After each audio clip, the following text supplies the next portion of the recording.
Colocation providers are interesting. These are, in essence, data centers that you can rent. They host consumer-owned hardware and shared data center systems. In other words, you own the hardware, you're leasing the data center from them, and they're maintaining it. They're dealing with the power systems, the power control environments, all these sorts of things are going to be their responsibility. But this is kind of a real estate deal. You're leasing these environments.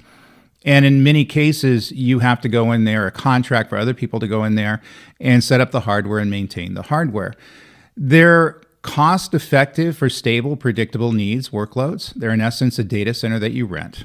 Some of the challenges would be scalability is, infrastructure limited, sometimes, in other words, you can only go up to a certain amount of hardware that you happen to own. They require significant expense for AI optimization in some cases.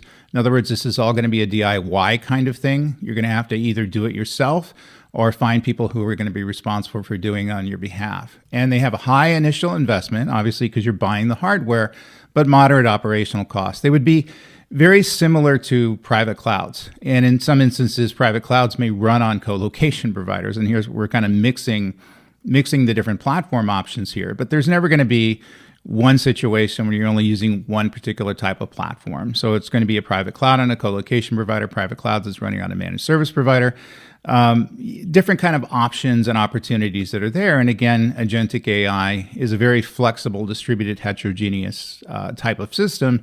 And so your options are very open in terms of where you can run, configure, and operate these agents.